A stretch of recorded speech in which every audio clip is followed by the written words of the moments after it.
Ration કાર્ડમાં નાના બાળકોનું નામ તમે કઈ રીતે ઉમેરી શકો છો? રેશન કાર્ડમાં નાના બાળકોનું નામ ઉમેરવા માટે તમારે મામલતદાર કચેરી અથવા તો તાલુકા પંચાયત જવાની જરૂર નથી, કારણ કે હવે તમે ગ્રામ પંચાયતમાંથી તમે રેશન કાર્ડમાં નામ ઉમેરી શકો છો.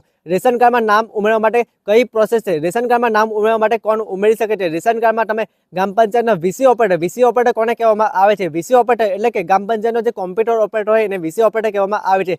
રેશન કાર્ડમાં નામ ઉમેરવા માટે તમારે વીસી ઓપરેટર પાસે અરજી કરવાની રહેશે. અરજી કઈ રીતે કરવાની છે? અરજી આ રીતે કરવાની છે.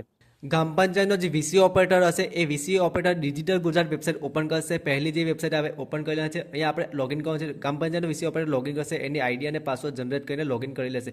ત્યારબાદ કંઈક આ રીતે પેજ ઓપન જોવા મળશે. અહીંયા ડિજિટલ સેવા સેતુ રેશન કાર્ડ લખ્યું ત્યાં એપ્લિકેશન એન્ટ્રી કરવાની છે. ત્યારબાદ કંઈક આ રીતે પેજ જોવા મળશે. આ પેજમાં તમારે first name, middle name, last name, તમારું ગામ, તમારો મોબાઈલ નંબર, એડ્રેસ બધું સિલેક્ટ કરવાનું છે. ત્યારબાદ રેશન કાર્ડ સિલેક્ટ કરીને અહીંયા રેશન કાર્ડમાં નામ ઉમેરવા પર ટિક કરવાનું છે. અહીંયા તમારા ડોક્યુમેન્ટ જે પણ ડોક્યુમેન્ટ જન્મ દાખલો, રેશન કાર્ડ, આધાર કાર્ડ એ બધા ડોક્યુમેન્ટ